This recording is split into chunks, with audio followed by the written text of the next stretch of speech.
Knowledge corner YouTube চ্যানেলে সবাইকে স্বাগত জানাই। আমি আলোচনা করেছিলাম একাদশ শ্রেণীর বর্ষা বর্ণনম পদ্যাংশটি নিয়ে। এই বর্ষা বর্ণনম পদ্যাংশটির প্রথম 6টি শ্লোকের টেক্সট আলোচনা আমি অলরেডি করিয়ে দিয়েছি। আজ আলোচনা করব সপ্তম এবং অষ্টম শ্লোকের টেক্সটের আলোচনা। এই প্রথম 6টি শ্লোকের আলোচনা তোমরা এই ভিডিওর ডেসক্রিপশন বক্সে পেয়ে যাবে। আজ শুরু করছি সপ্তম এবং অষ্টম শ্লোকের টেক্সট আলোচনা। সপ্তম শ্লোক কি বলছে? বহন্তি বর্ষন্তি নদন্তি ভান্তি নৃত্যন্তি সমাস্যসন্তি নদ্য ঘনা মত্ত গজা বনান্তা ক্রিয়াবিহীনা শিখিনা প্রবঙ্গা। অর্থাৎ প্রথম লাইনে সবগুলো কাজের কথা বলা হয়েছে, আর দ্বিতীয় লাইনে কারা সেই কাজগুলো করছে তার বলা হয়েছে। অর্থাৎ বর্ষাকালে চারপাশে প্রকৃতিতে বিভিন্ন প্রাণীরা কেমন কাজে মত্ত হয়, বিভিন্ন প্রাণী থেকে শুরু করে নদী নালা কেমন হয়ে ওঠে তার বর্ণনা দেওয়া হয়েছে এই শ্লোকে। বলছে কি, নদ্য বহন্তি মানে নদী বয়ে চলেছে, ঘনা বর্ষন্তি ঘনা মানে মেঘ বর্ষণ করছে, মত্ত গজা নদন্তি অর্থাৎ উন্মত্ত হাতিরা গর্জন করছে, বনান্তা ভান্তি বনের প্রান্ত ভাগগুলো শোভা পাচ্ছে, প্রিয়াবিহীনা ধ্যায়ন্তী অর্থাৎ যারা প্রিয়া থেকে বিযুক্ত সেই পুরুষেরা প্রিয়ার চিন্তা করছে, শিখিন নৃত্যন্তী অর্থাৎ ময়ূরেরা নৃত্য করছে, প্লবঙ্গা সমাস্যসন্তি। প্লবঙ্গা শব্দের অর্থ ব্যাঙ, আবার আরেকটা অর্থ বানর। বলছে সেই ব্যাঙেরা আশ্বস্ত বোধ করছে।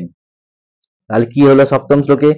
বলছে নদী বয়ে চলেছে, মেঘেরা বর্ষণ করছে, উন্মত্ত হাতিরা গর্জন করছে, বনের প্রান্ত ভাগগুলো শোভা পাচ্ছে, প্রিয়া বিযুক্ত পুরুষেরা প্রিয়ার চিন্তা করছে, ময়ূরেরা নৃত্য করছে এবং ব্যাঙেরা আশ্বস্ত বোধ করছে। তাহলে বর্ষাকালে কে কি রূপ ধারণ করে তার বর্ণনা এখানে তুলে ধরা হলো। দেখি সপ্তম শ্লোকে বাংলা অনুবাদ কি বলছে। নদীগুলি বয়ে যাচ্ছে, মেঘেরা বর্ষণ করছে, মত্ত হাতিরা গর্জন করছে, বনের প্রান্ত ভাগ শোভা পাচ্ছে, প্রিয়া বিরহে আকুল ব্যক্তি প্রিয়ার চিন্তা করছে, ময়ূরেরা নৃত্য করছে আর ব্যাঙেরা আশ্বস্ত বোধ করছে।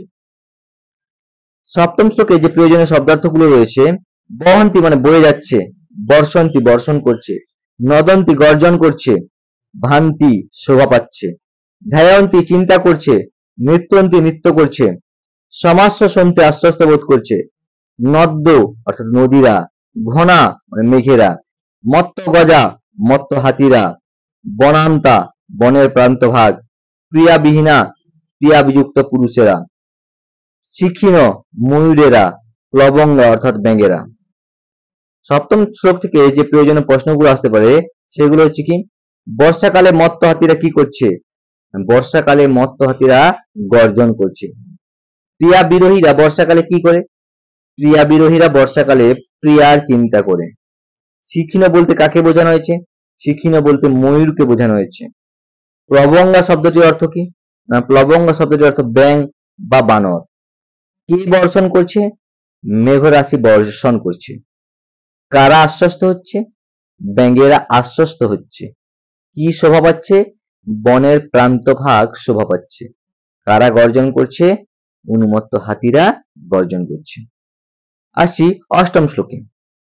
অষ্টম শ্লোক কি বলছে? তড়িৎ পতাকাভি অলঙ্কৃতানাম উদ্গীর্ণ গম্ভীর মহারবানাম বিভান্তি রূপানি বলাহকানাং রণোৎসুকানমিব বারণানাম।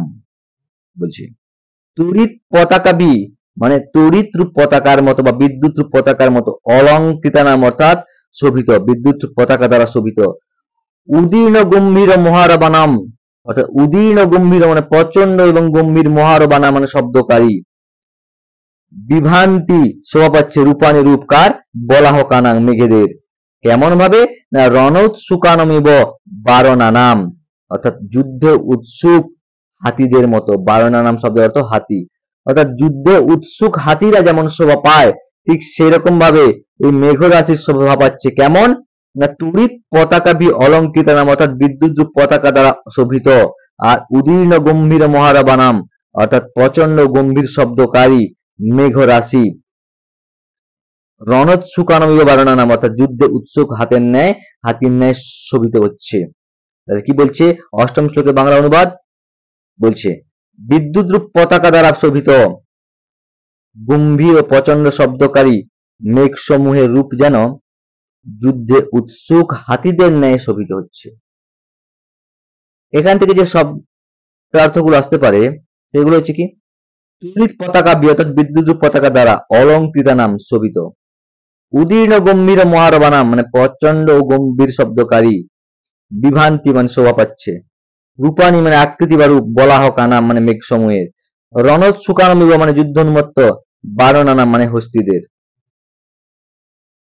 এখান থেকে প্রয়োজনীয় প্রশ্নগুলো কি, বারণানাম বলতে কি বোঝানো হয়েছে বা কাকে বোঝানো হয়েছে? বারণানাম বলতে বোঝানো হয়েছে হাতিকে। মেঘের অলংকার কি রূপ? না মেঘের অলংকার বিদ্যুৎ রূপ পতাকা। মেঘের সৌন্দর্য কার মতো? না মেঘের সৌন্দর্য যুদ্ধ উন্মত্ত হাতিদের ন্যায়।